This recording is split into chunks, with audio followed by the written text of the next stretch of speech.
Je suis Bruno Guillot.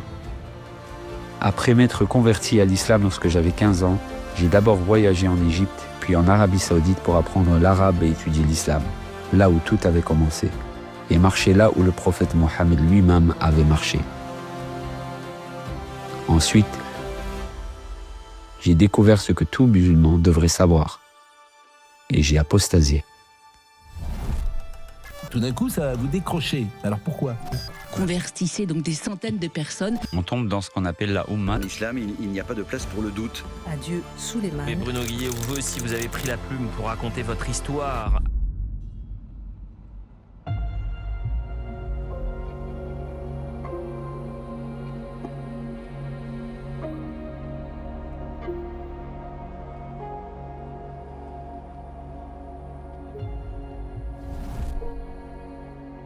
Hadj Souleymane, itinéraire d'un imam salafiste. Concrètement, Bruno, c'est quoi un imam ? Un imam, littéralement, c'est quelqu'un qui guide. C'est quelqu'un qui guide la prière, par exemple. C'est quelqu'un qui guide la prière, c'est quelqu'un qui guide les gens, c'est un guide au sens propre du terme. D'accord. Et qui dirige, plus spécifiquement, dans le fait que véritablement, qui dirige la prière. C'est qui attitre les mosquées ?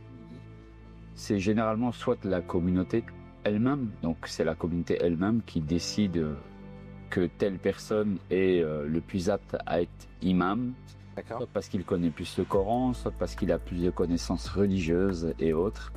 Et à l'époque, dans ta communauté, on estimait que tu étais quelqu'un qui avait les compétences pour... Oui, bien évidemment. Je prends pour exemple dans une mosquée des Auprelles qui n'est pas très loin de la région de Sambreville. Bon, après avoir donné un cours sur les 3 principes fondamentaux de l'imam Mohammed ibn Abdel Wahhab, c'est moi qui ai été imam à la suite de cela. Dans certaines mosquées turques de la région de Charleroi, il est arrivé que la place soit vacante. Je prends l'exemple de la mosquée Miliguruş de Charleroi Centre ou la mosquée Diyanet également. Donc, ils sont 2 mosquées turques. Donc, à un moment donné, on me désigne moi, vu que j'ai plus de connaissances du Coran et de la langue arabe, pendant parfois plusieurs mois. Donc pendant parfois plusieurs mois, c'est moi qui suis désigné à être l'imam de cette mosquée. Ça m'est arrivé également de donner des cours à la suite des prières ou autres, notamment sur le livre de Cheikh Al-Albani sur la prière, Sifat Salat al-Nabi. Alors c'est pas bizarre d'avoir un blanc européen imam parlant arabe Et qui récitait très très bien le Coran, puisque les Turcs ont une récitation un petit peu atypique. Alors, racontez-nous, Bruno, il était comment quand il était enfant ? C'était un enfant très curieux, très curieux. Donc, il a commencé à aller voir les églises, il a commencé à aller voir les témoins de Jéhovah et tout ce qui s'ensuit. Et puis, les évangéliques. Et il voulait apprendre beaucoup de choses. Je ne me suis pas tourné directement vers l'islam, ça a été l'un de mes parcours, bien évidemment. Vous voyez, ces évangéliques qui crient « Jésus est amour », etc., ces pasteurs de rue, je fréquentais des évangéliques de rue. Et ces évangéliques de rue, parfois, donnaient des cours de bibliques, donc ça m'arrivait d'y aller.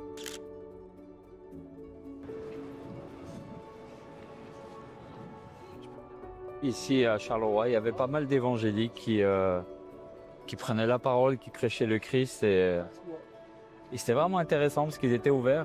Ils distribuaient aussi pas mal de chocolat chaud, de croissants, de pain au chocolat pour les sans-abri.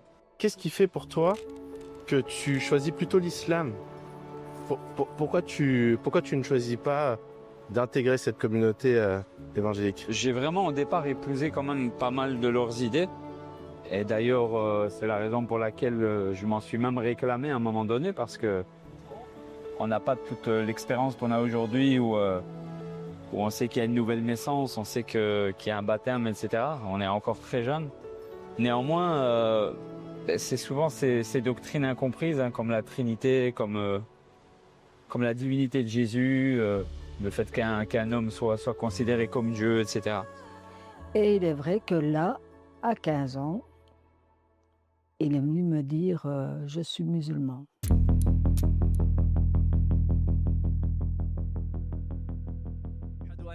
إله إلا الله وأشهد أن محمدا رسول الله. Je me convertis dans un courant qui est ce qu'on appelle Jama'at al-Tablir, donc le groupe des Tablir, ce qu'on appelle les frères Tablir. Les frères Tablir, ils ont une spécificité, c'est qu'ils font shahad de tout le monde. Alors, shahad, c'est quoi? Qui leur font prononcer la shahada, donc ashhadu an la ilaha illallah wa ashhadu anna Muhammadan Rasulullah, et qui font entrer tout le monde dans l'islam. D'ailleurs, on a des anecdotes qui sont vraiment cocasses. Hein. On va dans un parc.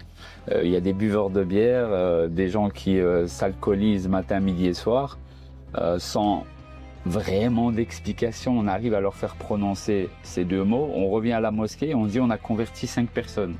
On revient quelques jours après, ils sont toujours en train de s'alcooliser et ils n'ont rien compris à ce qu'ils ont dit. C'est un petit peu une prérogative, on va dire, chez Jama'at al-Tablir, c'est qu'ils font convertir tout le monde juste en prononçant ça. Donc au début, quand je me convertis vraiment dans ce groupe-là. À ce moment-là, t'es pas vraiment conscient, quoi. C'est-à-dire, en gros, tu le fais. Je me considère musulman sans me considérer musulman. C'est-à-dire, je prends pas conscience vraiment de ce qui vient de se passer. Je sais que j'ai mis les pieds dans quelque chose, mais pas les deux. Non, mais je suis d'accord avec ça, parce que moi, pour ma conversion, en fait, c'est faux qu'il y a une date précise. On aime ça dans les récits, dire que je me suis converti à telle date, et puis c'est à tel moment, et puis tout a changé.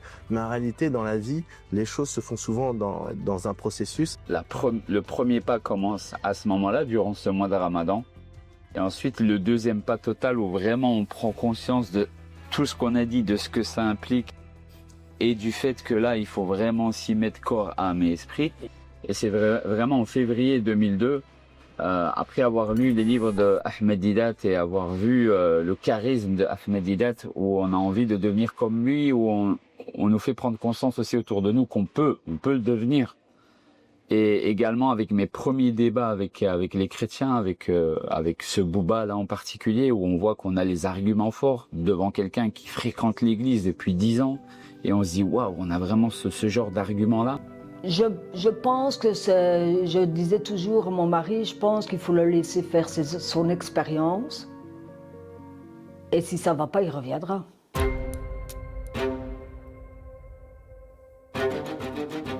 Pour sa femme, bon, par exemple, s'il y avait quelqu'un qui était d'étranger chez moi et tout ça, elle mettait son voile, elle mettait... Voilà.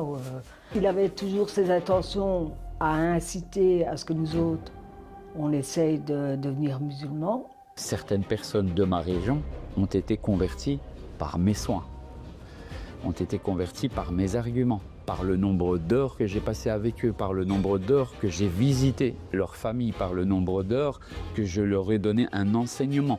Ouais, t'étais pas juste un musulman lambda, t'étais un musulman passionné. Tu aimais Dieu, tu aimais Allah et tu as amené des gens à l'islam. Bien sûr, des gens de la région de Charleroi, ils pourront se reconnaître, ils pourront aisément se reconnaître. Et ils sont nombreux. Il avait changé d'apparence physiquement. Il avait la barbe. Il avait la barbe, il avait pris du poids. Et dans sa pratique, il a été rigoureux au niveau des interdits alimentaires, au niveau de la prière. Ah oui, hein, il faisait ses prières, ça oui, hein, pas de musique, pas de... Voilà, absolument pas. D'ailleurs, c'est pour vous dire que j'ai respecté, par exemple, quand la petite elle a eu 1 an, j'ai respecté, puisque donc là il était revenu du Caire, et il a dit non, hors de question d'anniversaire ici et là. Parce que pour lui, c'était interdit par... Voilà. Donc, j'ai très bien compris ce qu'il a dit, mais je lui ai dit, mais rien n'empêche que je puisse venir un autre jour, et j'ai un petit gâteau, tu me laisses tranquille, et je veux qu'elle mange son petit gâteau. Dans sa maison, quand vous y allez, il y avait de la musique, des images? Non, il y avait... Non, rien de tout ça. Tout était des trucs musulmans, en fait. Des essences, des... Non, c'était... Comme plat. Il était strict, sa pratique de la religion? Oui, très strict, ouais. Il était sincère, en fait, dans sa foi? Oui. Très sincère dans sa foi. Mais j'aurais jamais cru qu'il était parti du point de départ dans le salafisme. Non, c'était pas possible. Tu es hafiz del Coran, ça veut dire quoi? Explique-nous un petit peu comment c'est arrivé. Hafid al-Qur'an, littéralement, signifie quelqu'un qui apprend totalement le Coran. Après, comme j'ai toujours dit, moi j'ai toujours été autodidacte. Donc, par exemple, il y a énormément de livres de Mohammed ibn Abdel Wahhab que je connais par cœur. Usul al-Thalatha, i'lam rahimakallah, annahu yajibu alayna ta'allum arba' masail, mas'alatul ula, al-ilm, etc. Voilà, je pourrais réciter Usul al-Thalatha par cœur. C'est quoi la sourate, par exemple, la plus grande du... La plus grande sourate du Coran, c'est le Baqara. Donc, si on commence... Donc tu peux réciter 285 versets, par exemple, là, si je te demande de le faire? Il y aura forcément, avec les années... Non, nous on veut une preuve, vas-y. Évidemment. Mais après, bien sûr, je peux commencer à la réciter. Mim dhalika al-kitabu la rayba fihi hudan lil-muttaqin alladhina yu'minuna bil-ghayb wa yuqimuna as-salata wa mimma razaqnahum yunfiqun والذين يؤمنون بما أنزل إليك وما أنزل من قبل, etc., etc. Donc voilà, le verset 255 qui est le verset du trône, Allahu la ilaha illa huwa al-hayyul qayyum, le verset qui suit, Allahu waliyul ladina amanu yukhrijuhum min adh-dhulumati ila an-nur, etc. Mais à un moment donné, tu as été capable de réciter du début jusqu'à la fin? Oui, c'est-à-dire qu'il y a des ajza, donc des parties du Coran, et on les récite, et un jour, on arrive à se dire, voilà, là je suis capable, toujours bien sûr avec le cadre où on peut se dire qu'on peut commettre des erreurs, etc., mélanger des versets, puisque certains sont répétés ailleurs et d'autres là-bas, mais on se dit là, le texte du Coran, de la Fatiha jusqu'à Surat An-Nas, on l'apprend par cœur, on est capable de le réciter par cœur. Après des années, on peut faire des erreurs dans la récitation du Coran, parce qu'on n'a plus cette révision constante. Et ceux qui sont hafid al-Qur'an, huffaz al-Qur'an comme on dit au pluriel, sont toute la journée comme ça, quasiment, ou du moins plusieurs heures de la journée. Donc il suffit de leur dire pendant 3 semaines de ne plus le faire, ils vont avoir des pertes de mémoire. Je le fais parce que pour moi le Coran est la parole d'Allah. Pour moi le Coran est la parole d'Allah, donc je me dis que si je peux apprendre le Coran par cœur, qui est la parole d'Allah, et m'en imprégner de cette manière-là, pour moi, c'était un honneur, quoi. Un honneur de pouvoir être ce représentant de la parole de Dieu, finalement. C'était ça mon but. Mon but, c'était pas forcément d'en foutre plein la vue.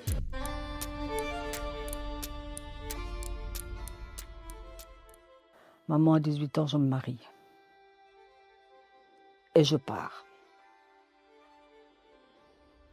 Je l'ai regardé tout bête. Il m'a dit, je te prépare. Je te prépare parce que je sais bien que tu vas avoir un coup, mais je vais partir. On est en quelle année quand il décide de partir en Égypte? En 2007, 2008. Tu pars en Égypte, mais tu pars en Égypte pour faire quoi? Pourquoi l'Égypte? C'est quoi? Je pars dans le but peut-être d'y faire ma hijra, d'y faire mon immigration. Donc carrément de ne plus revenir, d'apprendre l'arabe certes, avec, dans le packaging, mais également de faire ma hijra. Mais attends, faire ta hijra, la hijra c'est quoi? Explique-nous. Et est-ce que c'est obligatoire quand on est musulman de faire sa hijra? C'est-à-dire, pourquoi toi tu fais ça? C'est dans quel but? Je fais ça parce que à l'époque, je suis salafi et la hijra est une obligation. Le cheikh Mohammed ibn Abdel Wahhab, dans son livre Al-Usul al-Thalatha, les 3 principes fondamentaux et leurs preuves, wa adillatuha, dit que al-hijra wajiba ala kulli muslim wa muslima. La hijra, l'immigration, est une obligation pour chaque musulman et musulmane. La hijra, c'est quoi? C'est l'intiqal min baladi shirk min baladi al-kufr ila baladi al-islam. C'est le fait de se déplacer d'un pays de mécréance et d'association vers un pays d'islam. Et c'est corroboré par le Coran dans la sourate 4. Innal ladina tawaffahumul malaikatu zalimi anfusihim qalu fima kuntum. Lorsque les anges vont arracher les âmes, ils vont dire dans quelle situation étiez-vous? Qalu kunna mustad'afina fil ard. Ils répondront nous étions faibles sur terre. Les anges vont leur répondre qalu alam takun ardullah wasi'a fatuhajiru fiha. La terre de Dieu n'était-elle pas assez vaste pour que vous puissiez émigrer? Fa'ulaika ma'wahum jahannam. Ceux-là sont ceux qui auront pour refuge d'enfer. Wa sa'at masira. Et quel mauvais refuge. Il faut savoir qu'au moment où je pars en Égypte, je tombe 50 pages d'appel à l'islam que je donne à mon père et à ma mère avant de partir. Donc pour voir que j'ai une intention de certainement plus jamais revenir. Donc je donne vraiment une lettre. Mais pourquoi tu voulais les convertir? Pour les convertir, me dire c'est peut-être la dernière fois que je vais les voir en présentiel pour qu'ils aient, à l'époque il n'y a pas internet comme aujourd'hui, pour que je puisse leur laisser une trace manuscrite d'un appel à l'islam qu'ils auront constamment. D'accord. Donc tu pars là-bas. Là-bas, tu fais quoi? Parce que tu arrives dans un pays musulman et qu'est-ce qu'on est censé faire? Tu fais quoi là-bas? Je suis là-bas, bon, j'ai quelques petites notions d'arabe, on va dire les petits mots qu'on connaît tous, qu'on entend à la mosquée, qu'on lit dans les livres en phonétique, etc. etc. Je sais déjà lire, très peu écrire, mais voilà, j'ai un niveau qui est extrêmement basique. Et tu vas étudier quelque part? Tu vas étudier où? Au Merkez Al-Ibana, donc de Moustawa. C'est quoi ça? C'est une école sur place? Oui, c'est vraiment un petit Merkez, donc c'est vraiment un tout petit centre dans un bâtiment, incrusté dans un bâtiment. Donc c'est pas quelque chose, mais ça a la particularité d'être salafi. Donc même si c'est petit, la particularité d'être salafi fait que c'est le centre à s'accaparer. Donc ça c'était, par rapport à aujourd'hui, c'était quoi, il y a 18 ans, c'est ça? Ouais, il y a 18 ans, ouais. Exactement. Donc il y a énormément de temps. Et il est parti sur une période entre, je dirais, 6 mois et demi à 7 mois. Et il est revenu parce que la petite était beaucoup malade. Elle avait énormément de diarrhée à cause de l'eau. Et que là-bas, bon, rien n'était hygiène, quoi.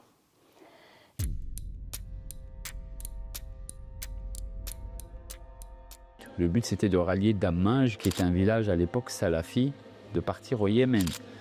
Donc on voit que là, on est vraiment dans une orientation où je découvre le salafisme et je veux directement aller dans le fief du salafisme. Alors attends, explique-moi, parce que pour moi, les salafistes, tout ça, c'était l'Arabie Saoudite.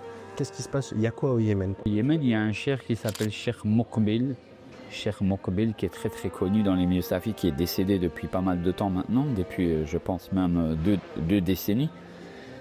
Bien lui a son merkez, à son centre salafi. Donc Dammaj est connu pour être un village exclusivement salafi à l'époque. Donc c'est limite le QG du salafisme dans la région.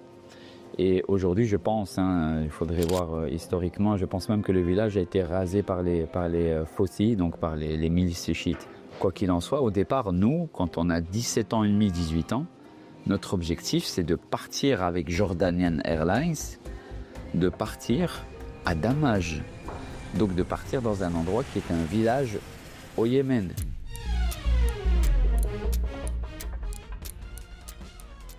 Tu pars faire le petit pèlerinage et tu y vas avec ton dossier d'inscription qui est bien rempli. Le petit pèlerinage, raconte-nous comment c'est, ça se fait où, comment ça se passe, on doit y faire quoi? Ça se passe vraiment bien, sincèrement, c'est une autre expérience que l'Égypte. Ça se passe relativement bien. On arrive à Médine, on est très très bien accueilli par un frère là-bas. Très très fatigué certes, mais on aperçoit la mosquée du prophète de l'islam dès le départ. C'est beau, c'est magnifique, on y mange bien. Il fait très très chaud, mais les installations sont très clean. Et ensuite, on se rend, après être resté quelques jours à Médine, en ayant postulé à l'université, etc., on se rend finalement à la Mecque pour faire le petit pèlerinage. Le petit pèlerinage a la particularité de ne pas avoir beaucoup de menasik, donc beaucoup de rites. Donc on fait les 7 tours autour de la Kaaba, on fait Safa Marwa, donc on fait les 7 allers-retours comme ça, puis à la fin on se rase les cheveux, on prie derrière le maqam Ibrahim, derrière l'endroit dans lequel le Coran dit Wattakhidou min maqam Ibrahim musalla, prenez l'endroit d'Abraham où est-ce qu'il a prié comme étant une musalla, un lieu de prière. Il y a quelques rites qui sont... Le petit pèlerinage peut se faire en 3 heures avec une bonne condition physique. Et donc il y a ton inscription à l'université, donc tu déposes ton dossier. Donc là on est en 2009 et donc tu déposes ton dossier et tu as la réponse que tu as acceptée quand? Je suis accepté verbalement directement au moment où je dépose le dossier.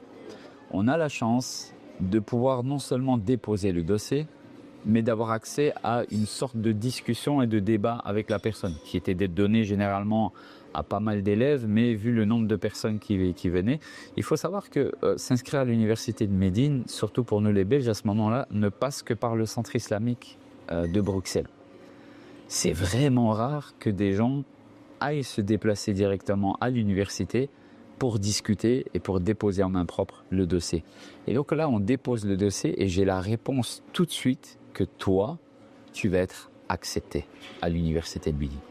Ensuite, une fois qu'on a l'acceptation, les élèves qui ont déjà été acceptés donc de Belgique et d'autres pays qui vont faire leur rentrée, eux, bien évidemment, au mois de septembre. Donc septembre 2009. Donc septembre 2009, bien sûr.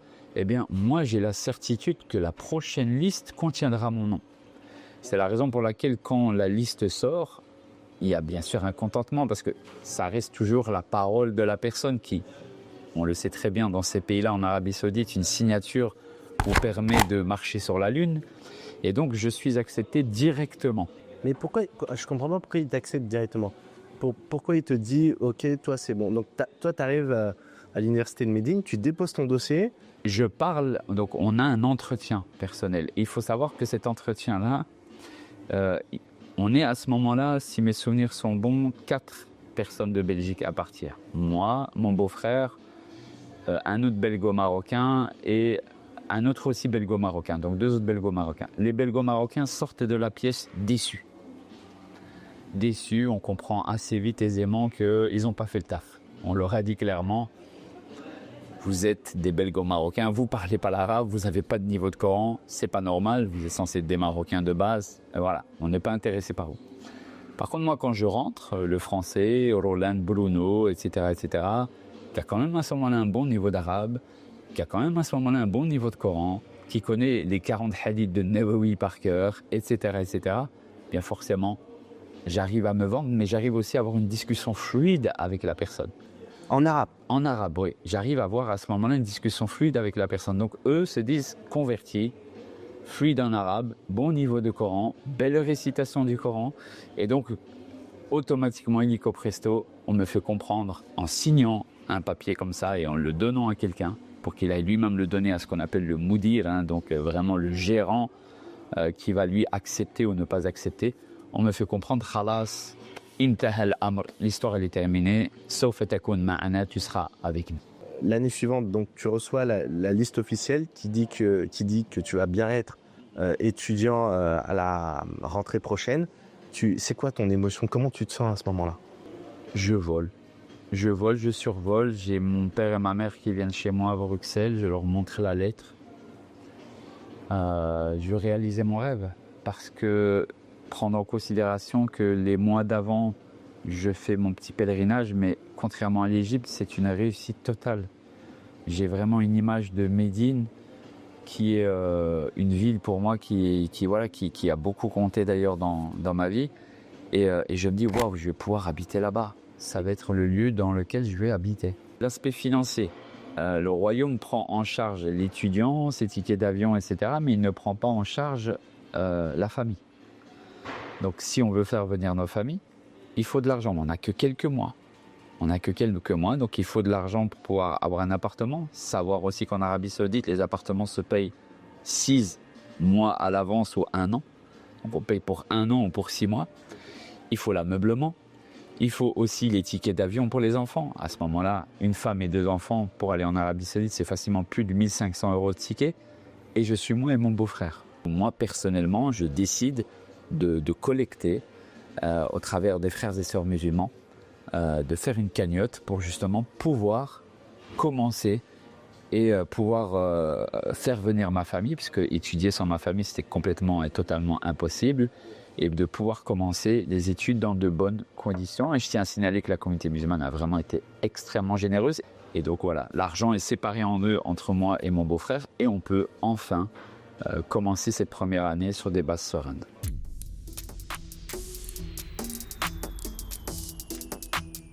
C'est comment une rentrée en fait? C'est comme dans les campus américains? Oui, c'est vraiment ça. C'est vraiment, et c'est très calqué sur les États-Unis en plus. Donc c'est vraiment ça, c'est un énorme campus avec une cantine, avec des dortoirs. Généralement, parfois, on met des nationalités un peu plus entre eux ou autres. C'est assez bon enfant parce qu'on peut faire à manger avec des Indonésiens, etc. Ben, la problématique, c'est quand on est marié et qu'on a des enfants, mais on a du mal à vivre ce mode de vie-là. Mais pour quelqu'un qui est célibataire, c'est vraiment bien. Tout est grand, les facultés sont bien dégagées. Et j'imagine qu'aujourd'hui, en 2025, à l'approche de 2026, ça doit être encore plus grandiose. Mais les moyens sont mis à profusion, quoi. Alors il y en a très peu. D'ailleurs, pourquoi il y a très peu de photos de toi? Il y a très peu de photos de moi parce que le salafisme et la vie que j'avais, qui était la vie majoritaire, c'est l'interdit de prendre des photos. Non, mais moi j'ai plein d'amis musulmans qui ont déjà ils ont plein de smartphones et ils ont des photos partout. C'est tous les musulmans qui pratiquent ça ou?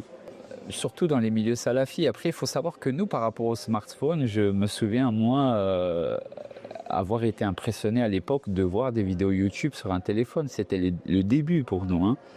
Donc, bien sûr, il y avait des smartphones avec des appareils photo. Ça, c'était une évidence. Mais même si c'était pas forcément interdit chez tous les savants musulmans, il y avait quand même cet aspect macro, donc déconseillé.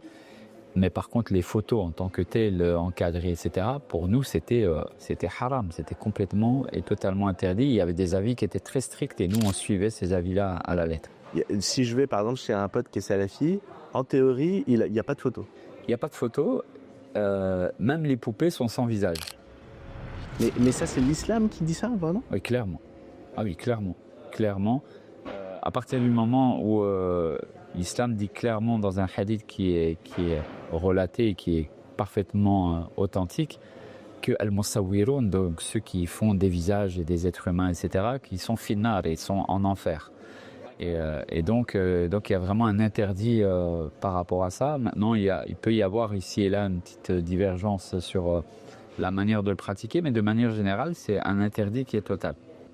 À cette époque-là, donc tu es un peu en surpoids, mais grandement en surpoids. Tu pesais combien? 145 kilos. D'accord, ah ouais. Oui.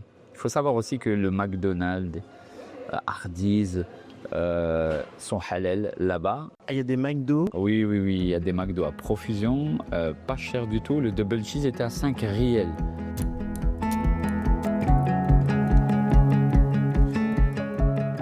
Quand tu rentres à l'université, tu étudies quoi? C'est quoi ces cours que tu as? Est-ce que tu trouves ça passionnant? Le premier diplôme de langue arabe, donc qu'on obtient au Mahad de langue arabe, lui s'étend sur 4 mustawa, donc 2 années. Mais je suis assez étonné parce que je pense au début que c'est juste... il y a ce qu'on appelle les tomes de Médine, d'ailleurs, ils sont disponibles en français, qui vous apprennent à lire l'arabe, les règles d'arabe, al-na'at wal-man'out, al-mudaf wal-mudaf ilayh, jam' al-taksir, etc. Enfin, différentes règles de grammaire. Mais au fait, en rentrant dans les cours du Ma'had, je me rends compte qu'il y a plein d'autres cours à côté. C'est quoi les cours que... T'avais quoi comme cours? Il y a des cours de fiqh, de jurisprudence, il y a des cours de tarikh, d'histoire. Par exemple, on a étudié tarikh Khulafa al-Rashidun, l'histoire des califes bien guidés, Abu Bakr, Omar, Othman. Parfois, il y avait des profs qui étaient vraiment de qualité, qui faisaient des extras même par rapport aux cours. On avait aussi des cours de balagha, des cours avec de la poésie dedans, etc. C'était pas juste le tome de Médine comme on le voit en France. Il y avait vraiment, 6-7 matières autour. Donc ça, c'était vraiment bien parce que même faire ce ma'had, et donc de faire cet institut à l'intérieur de l'université, te permettait d'avoir des cours de jurisprudence, de croyance, etc., etc. Donc c'était vraiment bien. Et si tu avais de bons profs, tu pouvais avoir des extras qui étaient extraordinaires. Parce que toi, en fait, quand tu y vas, donc tu parlais déjà bien arabe, mais tu le fais quand même parce qu'il y a d'autres matières qui t'intéressent. Bien sûr. Et c'est vraiment le but. Il y a 2 objectifs. Le premier, on va pas se mentir, c'est de gratter des années. Comment ça, gratter des années? Si on fait le Ma'had, donc si on fait les 2 ans d'arabe, on gagne 2 ans. Si on va directement en faculté, on fait les 4 ans de faculté, on rentre à la maison après. Donc si on fait les 2 ans d'arabe, il y en a même qui vont même plus loin. Pourquoi pas? Attends, il faut qu'on comprenne bien. Pourquoi? Parce que les visas là-bas, ça coûte cher, c'est au compte-gouttes? Les visas là-bas sont au compte-gouttes, mais si les visas sont limités, c'est-à-dire que quand tu as terminé tes études, ma'as-salama, tu rentres chez toi. Donc à partir du moment, si tu as la chance d'aller vers le doctorat, vers le magistère, etc., mais c'est vraiment réservé à une élite, on va dire vraiment les termes, tu fais tes 4 années de faculté, tu rentres à la maison. D'accord. Donc il y a une volonté, même pour beaucoup d'élèves, de gagner du temps à Médine, ne fût-ce que pour le mérite de Médine, de prier à Médine et d'avoir les savants, etc., que de faire des niveaux qui ont malgré tout déjà le niveau. Voilà, donc il y avait vraiment ce but-là. Le deuxième but, c'était l'ensemble des cours qu'il y avait à l'alentour, qui eux étaient de qualité. Quand tu commences donc ces études, tu veux avoir ce diplôme de langue arabe. Celui-là, je le veux, et je veux surtout gagner du temps. À Médine, parce qu'en gagnant du temps à Médine, on gagnait du temps avec les savants, on gagnait du temps avec la langue arabe, on gagnait du temps avec le mérite d'être à Médine et d'être dans un pays musulman et d'espérer trouver un moyen pour y résider à vie. Alors ouais, c'est ça, c'est-à-dire que toi, ton objectif à ce moment-là, c'est de rester, c'est-à-dire que en fait, C'est rester à Médine. toi, tu vois pas ta vie en Occident en fait. Non. Et pour moi, l'université n'est qu'un moyen pour rester à Médine. D'accord. Et si je peux gagner du temps, si je peux foutre en l'air une année et la recommencer pour gagner un an, ça ne me pose aucun problème. Je continue à apprendre le Coran sur le côté, je continue à m'asseoir auprès des savants, je continue à fréquenter des gens de science, et moi, ça me va très très bien.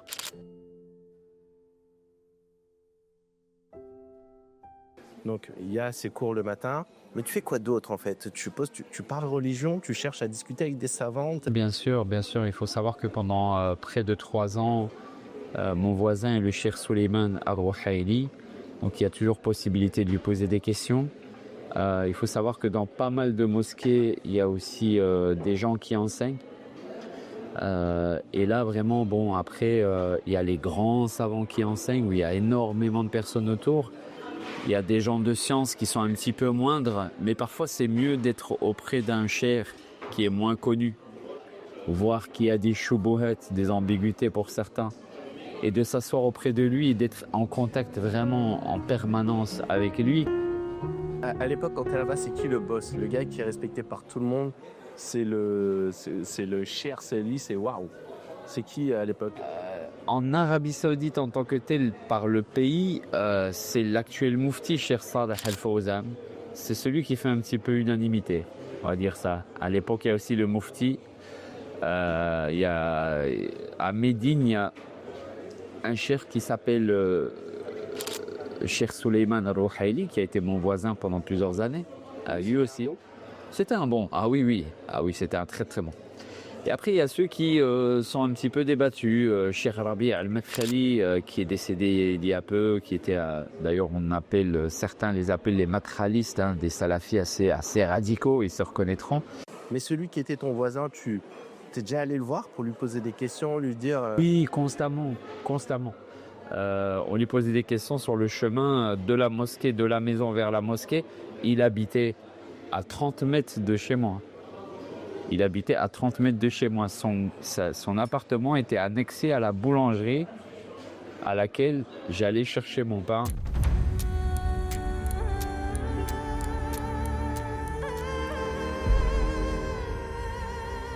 Le pèlerinage, pas du précédent pèlerinage, pas le petit, mais là c'est le grand. Oui, là on parle vraiment du Hajj, vraiment du grand pèlerinage. On voit beaucoup de footballeurs qui vont faire leur Hajj. Oui. Voilà, il y a beaucoup de gens qui... c'est un événement important dans la vie d'un musulman. Oui, c'est important, c'est un pilier de l'islam, mais aussi il faut comprendre qu'il y a 2 Hajj. Il y a le Hajj de ceux qui ont les moyens et le Hajj de ceux qui n'ont pas les moyens. Alors c'est quoi ça? C'est-à-dire que ceux qui ont les moyens auront des tentes climatisées, ceux qui n'ont pas les moyens auront des tentes qui ne sont pas climatisées. Des buffets à volonté ou pas de buffets du tout. Dormir dehors ou dormir à l'intérieur, etc. Donc, est-ce qu'on va prendre le métro ou pas le métro en fonction de la qualité du Hajj qu'on a? L'Arabie Saoudite protège très très bien ceux qui le financent. Donc, on avait un Hajj quand même qui était de qualité. Mon expérience au départ est très très bonne. Je connais la Mecque. On va faire le petit pèlerinage, parce que là, on parle de petit pèlerinage au moment de déposer le dossier à Médine. Mais quasiment tous les mois, un mois et demi, quand on est en Arabie Saoudite, on va faire son petit pèlerinage, c'est à 4 heures, 5 heures de route. On va et on revient le jour même, un petit peu comme on passerait de Bruxelles à Paris en une journée. Et donc, j'ai l'habitude d'aller à la Mecque, donc c'est pas du tout un souci. Il y a pas mal de monde, mais l'organisation est assez correcte, assez bonne. Et vient cette bousculade. Alors, cette bousculade, elle intervient où exactement? Elle intervient entre les tentes de Mina et le lieu de la lapidation des stèles qui s'appelle Muzdalifa. Plus précisément, près de Muzdalifa, donc le lieu où on lapide les stèles. Donc c'est entre Mina les tentes et de la lapidation des stèles. Muzdalifa est un petit peu plus loin. Et entre ces deux lieux-là, il y a donc plusieurs niveaux, plusieurs canaux, si je puis dire. Et à ce moment-là, c'était au tout début de l'investigation des métros. Ceux qui avaient la chance d'avoir un hajj un peu plus luxueux pouvaient prendre le métro. Le métro étant nouveau, il était en panne. Donc comme il était en panne, problème étant, c'est que ceux qui devaient prendre le métro se sont finalement retrouvés à emprunter ce canal. Et les gens qui revenaient et qui devaient aller en marchant ont fini par se rencontrer. En 2015, il y a eu beaucoup plus de morts et bien avant aussi. Simplement, je suis dans cette bousculade en particulier qui, imaginons, a fait 15-20 morts. Bien moi, j'y suis à l'intérieur. Donc pour moi, c'est la guerre. Donc, tu fais ton pèlerinage, donc c'est le Hajj. Et entre, si j'ai bien compris, il y a une sorte de chemin, un couloir. Et donc, il y a deux foules qui se rencontrent. Et là, ça se bouscule. Et tu vois des blessés, tu vois des gens qui tombent. Je vois des blessés, je vois des gens qui tombent. Je vois l'incapacité de pouvoir aussi s'arrêter. J'entends des femmes qui pleurent. Je vois des enfants à terre. Je vois des flaques de sang. Et je vois donc des Saoudiens qui montent sur des voitures d'urgence pour essayer de jeter de l'eau sur les gens, pour essayer de leur donner des conseils, de crier, de leur dire de ne pas aller dans telle et telle direction. Mais attends, mais c'est vraiment étonnant. Est-ce que ça arrive souvent, ça? Il y a souvent des bousculades à la Mecque? Le royaume fait en sorte que ça arrive le moins souvent possible, mais c'est quasiment inévitable. Mais aussi l'éducation des gens. Il y a quand même pas mal de gens qui aiguillent sur le chemin. Néanmoins, ça arrive extrêmement souvent. On l'a vu là cette année avec le nombre de morts, par exemple. C'est-à-dire, ta foi, elle est comment à ce moment-là? Elle est ébranlée, mais comme tu l'as très très bien dit tout à l'heure, de la même manière que la conversion est un long chemin, la sortie de l'islam est également un long chemin. Il y a ce qu'on appelle le principe de waswas, de suggestion de Satan, de shubuhat, d'ambiguïté. Et donc, ma foi est ébranlée forcément. Il y a pas mal de choses qui passent par ma tête. Il y a forcément une chute de foi, c'est une évidence. Mais on finit au fur et à mesure du temps, au fur et à mesure des lectures, au fur et à mesure des discussions qu'on peut avoir avec des gens à gauche, à droite, à se dire que ce n'était qu'une mauvaise expérience parmi tant d'autres. Et on passe outre ces choses. Mais à un moment donné, l'accumulation fait boule de neige, forcément. Ça, c'est vraiment impressionnant vu de l'extérieur quand on n'est pas musulman. J'ai vraiment l'impression que l'islam, c'est un système qui est bien conçu pour maintenir les gens dans l'islam, avec des concepts, comme tu l'as dit, là, les west-west, les choubouettes. C'est-à-dire quand il y a un doute ou quand, il y a quelque chose qui vient remettre en cause le discours général, il y a un concept qui est là pour expliquer pourquoi il faut... Pour éteindre le feu, ou pour plutôt, ce que j'aime à dire, mettre les poussières en dessous du tapis.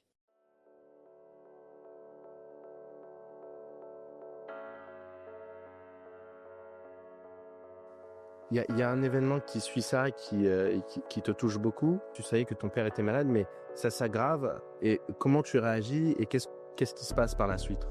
Au départ, j'ai pas une grosse réaction parce que j'ai toujours cette déconnexion émotionnelle jusqu'à ce qu'il me manifeste ses sentiments. Donc au départ, j'ai pas une grosse réaction, si ce n'est de me dire il faut absolument que je retourne lui prêcher l'islam.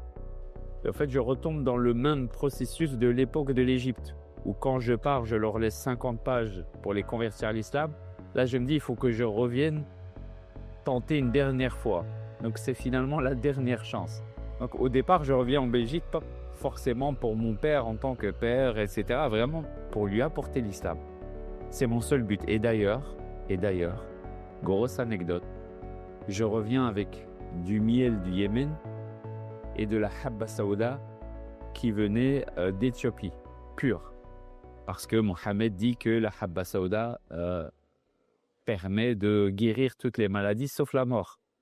Et donc je me disais, c'est peut-être un moyen par lequel mon père pourra entrevoir la conversion, c'est de lui faire prendre de la habba saouda, donc de la graine de nigel sous forme d'huile, avec du miel, pour peut-être le guérir et par cette guérison, lui dire regarde ce que Mohamed avait dit, etc. Donc moi, mon but quand je reviens et que je lui donne cette habba saouda, c'est le convertir à l'islam. C'est mon seul but.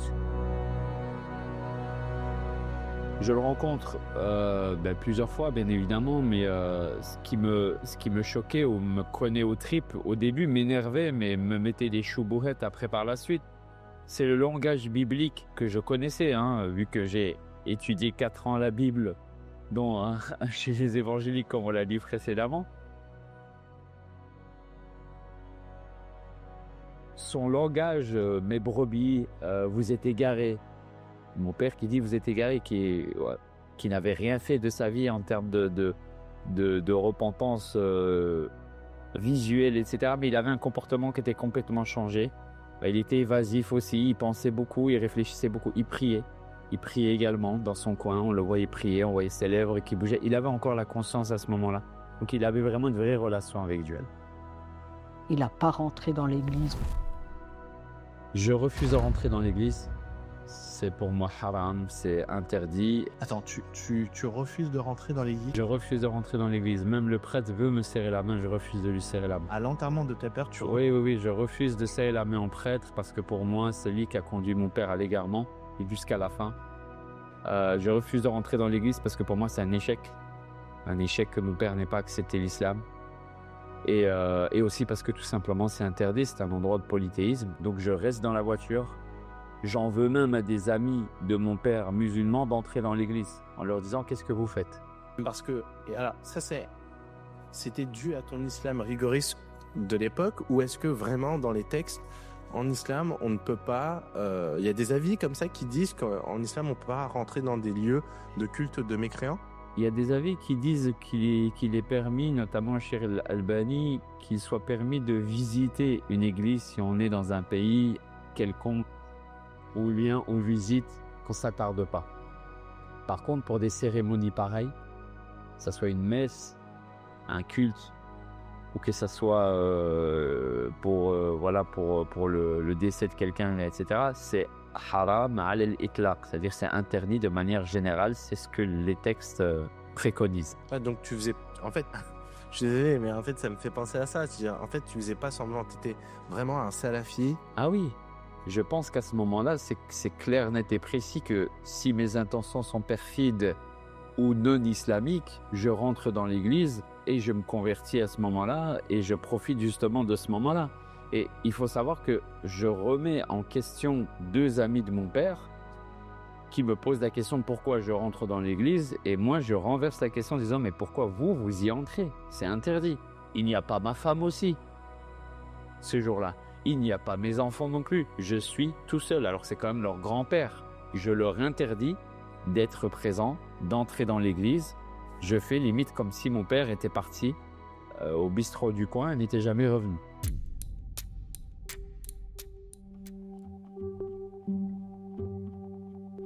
Ensuite, pourquoi tu pars au Maroc? Je pars au Maroc parce que comme mon père est mort le 1er novembre, je ne peux plus retourner, c'est déjà trop tard pour retourner pour la session de septembre. Donc mon visa, il faut que je refasse un nouveau visa, etc. Donc il me redonnera un nouveau visa pour septembre prochain. Donc je me dis quoi, je vais rester en Belgique pendant toute l'année? Non, c'est pas possible. Et donc là, je décide de partir au Maroc. C'est un pays de mécréants. C'est un pays mécréant, ouais, exactement. Donc tu pars au Maroc, pourquoi le Maroc et pas la Tunisie par exemple? Puisque j'ai envoyé un mail au centre Tanger Jeunesse en leur proposant mes services. Il m'a dit ok, viens au Maroc, il y a moins que tu travailles et voilà, j'ai travaillé. Alors tu y vas et tu fais quoi là-bas? Tu travailles dans quoi? Je suis professeur de langue arabe donc le matin et l'après-midi je fais un centre de langue arabe par internet où j'ai mes propres élèves donc je travaille comme ça parce que le salaire au Maroc était de 3500 dirhams, de moins 340 €, ce qui n'était pas suffisant. Tanger est une ville assez onéreuse, assez chère. Donc je donnais des cours vers 18h jusqu'à 20h à des groupes de personnes, d'amis. C'est pour ça et c'est la raison que je disais tout à l'heure dans l'interview qu'il y a énormément de musulmans de ma région qui ont un niveau d'arabe aujourd'hui à cause de mes cours. D'accord. Donc tu es à Tanger. Ça va, la vie est bien là-bas? Magnifique. Magnifique. Ouais, coup de cœur. Tanger, coup de cœur. Tanger, coup de cœur. Tu es professeur d'arabe et tu es toujours donc musulman salafi, mais le Maroc, c'est pas un pays salafi. C'est pas un pays salafi, mais on y trouve quand même pas mal de salafis. Tu fréquentes quelle mosquée là-bas? Là-bas, il y a une mosquée qui s'appelle Mesjid Imam Malik. C'est vraiment la grande mosquée, on va dire, à côté du centre de l'époque, bien évidemment, parce que là, on est quand même, il y a près de 10 ans. Mais il y a également, juste à côté de chez moi, parce que Tanger a des particularités qui sont assez folles. D'ailleurs, quand on vit à Tanger, on perd du poids généralement, et on a des grosses cuisses, c'est que Tanger a des grandes pentes perpendiculaires de 90 degrés. Donc à ce moment-là, j'ai quelques problèmes, des soucis de santé qui n'étaient pas ignorés des gens qui étaient autour de moi, notamment à cause de mon surpoids. Donc tu étais en surpoids. Ouais, j'étais en surpoids, j'avais une éventration, etc. Donc monter, descendre, c'était compliqué. Et donc il y avait une petite moussalla, donc un petit endroit où on fait la prière comme ça, vite fait, comme on dit, qui était juste à côté, qu'il ne fallait pas monter, etc. C'était généralement ce que je fréquentais. Et il y avait la grande mosquée Imam Malik, ce qu'on appelait la mosquée émirati, parce que c'était des gens des Émirats Arabes Unis qui l'avaient construite, qui était magnifique d'ailleurs. D'accord. Donc 1 an à Tanger, professeur d'arabe, toujours pratiquant, toujours motivé. Et ensuite, après, tu décides de retourner en Arabie Saoudite. Oui, je décide de retourner en Arabie Saoudite et de gagner le plus de temps possible encore. Je décide de retourner en Arabie Saoudite pour essayer d'y rester définitivement. Mon but, c'est peut-être d'essayer de trouver un business, peut-être d'essayer même d'aller à Riyad, etc., etc. Parce que c'est si dur que ça, ils sont si sélectifs que ça, on dirait que c'est le Japon, là. Oh non, c'est dur.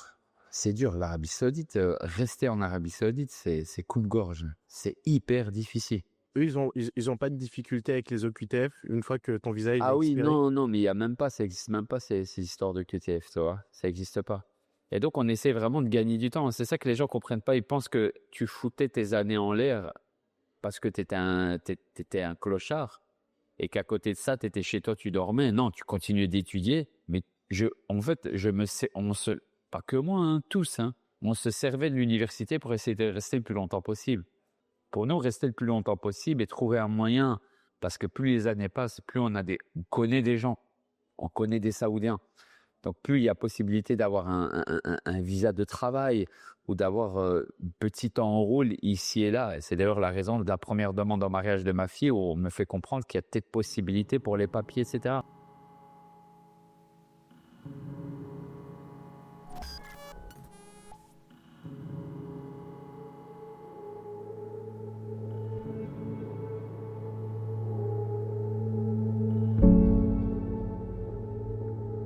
Je sens qu'il y a peu d'opportunités en Arabie Saoudite. Et donc je me dis, j'ai mon diplôme dans ma poche, mon diplôme de langue arabe. Ça fait 4-5 ans que je suis en Arabie Saoudite. Je sens que ça ne va pas le faire. Je sens que je ne vais pas pouvoir trouver une solution. Et donc je me dis, autant, avec ce diplôme en poche, retourner au Maroc. Donc mes doutes dans l'islam sont des doutes qui s'étendent sur plusieurs années. Et comme on l'a dit précédemment, c'est une chose tout à fait normale. Il faut du temps pour accepter une chose, il faut beaucoup de temps pour déconstruire une chose. Mes premiers doutes sont lors de ce pèlerinage, quand je vois cette incohérence de la communauté musulmane, mais aussi ce comportement. Alors certains diront que ce n'est que le comportement des musulmans et qu'il faut regarder l'islam, etc., etc. Mais ça reste quand même quelque chose d'assez choquant, assez poignant.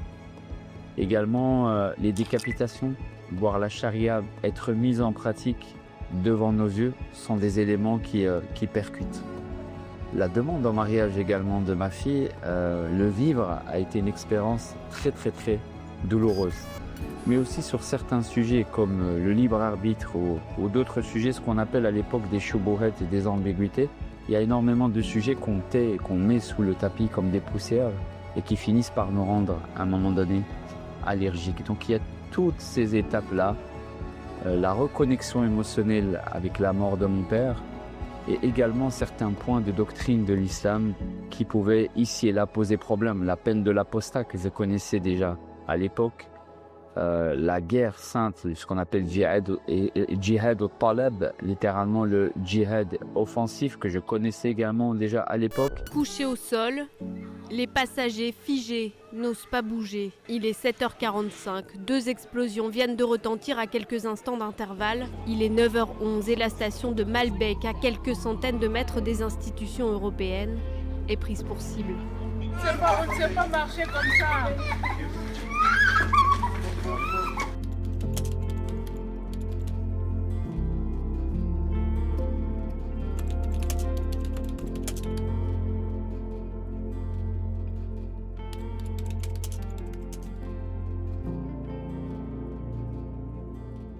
Le coup de grâce, ce sont les données issues de la recherche historique. Elles devraient déstabiliser tous les musulmans, que ce soit sur la crucifixion ou sur l'existence même de la Mecque telle que l'a décrit la Sunna avant l'islam. Ces données actuelles montrent que l'islam est totalement et complètement faux. Il était vraiment en pleine dépression, ça oui. Et des fois, je m'obligeais à ce qu'il me voie. Donc, je toquais, je voulais absolument le voir. Je rentrais, mais il était mal, il n'était pas bien. On voyait bien qu'il n'était pas... Il n'y avait plus de sourire sur son visage, il était pas bien. Et je lui dis, à mon avis, tu es en dépression. Je dis, ou ça va pas avec ta femme, ou ci ou là. Il n'a pas voulu m'en dire plus. Parce que c'est dur pour moi d'accepter que l'islam est faux. C'est vraiment quelque chose d'horrible pour moi. C'est la dernière des choses que j'aurais osé imaginer et envisager. Entre avoir des ambiguïtés, des suggestions de Satan, et de le mettre constamment dessous du tapis, et de reprendre à chaque fois des forces, et le fait de se dire qu'on s'est complètement et totalement trompé, que c'est prouvable aujourd'hui, croyez-moi que la douleur a été dure jusqu'à me faire sombrer dans une dépression profonde. Et quand toutes ces ambiguïtés, ces wasawi, ces shubuhat, etc. m'atteignent, au moment où je reviens en Belgique, je suis dans un état lamentable. Un état de dépression. Je sais que je risque de perdre ma femme, mes enfants. Il y a énormément de sujets qu'on tait et qu'on met sous le tapis comme des poussières et qui finissent par nous rendre, à un moment donné, allergiques. Donc il y a toutes ces étapes-là. Je finis par mettre tout sur un plateau. Je finis par tout remettre en cause. Je finis par abandonner et à découvrir cette personne qui est Jésus-Christ, qui est l'opposé de tout cela, qui était ce Dieu d'amour, qui est ce Dieu qui a été jusqu'à la mort pour pouvoir me sauver de mes péchés. Et là, j'ai cette profonde conviction, à partir de ce moment-là, de ce point de bascule, que la vérité est une et que Jésus est le chemin, la vérité et la vie.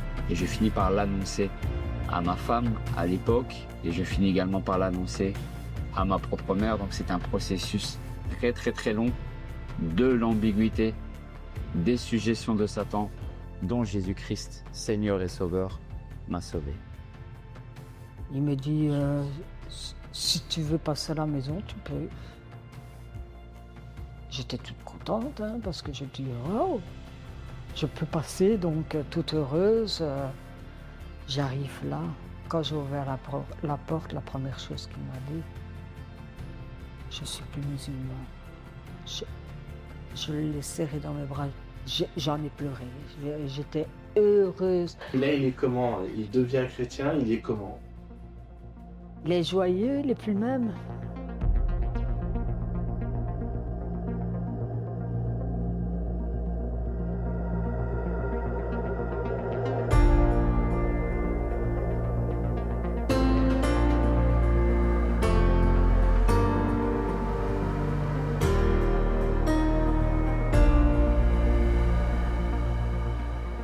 En France, on n'a pas le droit de critiquer l'islam, et critiquer l'islam nous vaut automatiquement la grosse étiquette d'extrême droite et donc finalement de personnes peu plausibles.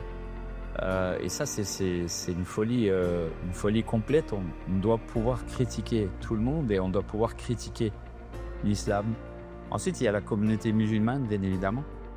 Il faut savoir qu'il n'y a pas de haine du tout dans ce qui est promulgué. Et qu'à reculons, c'est au contraire de l'amour et de la charité. Mon but, c'est simplement d'exposer la vérité.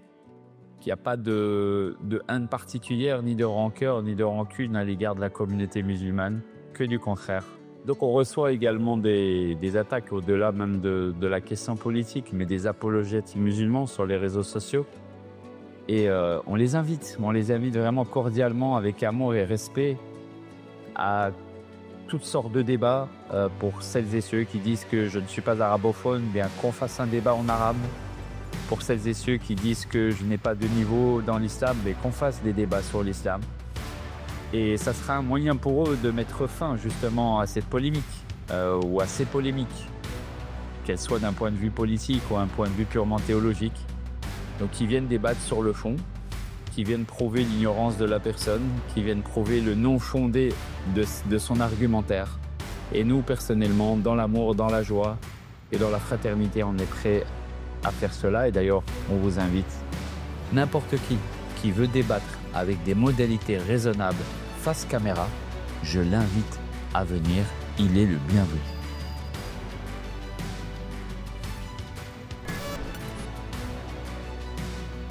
Le succès médiatique est une chose, néanmoins l'essentiel pour nous, c'est de pouvoir accompagner ces nombreuses personnes que nous avons sur Internet, ces centaines et ces milliers de messages que nous recevons de gens qui veulent quitter l'islam, mais également de gens qui sont dans le doute, également ces chrétiens qui veulent parfois devenir musulmans, ces gens qui quittent l'islam pour rejoindre la lumière de Christ est uniquement ce qui réjouit mon cœur.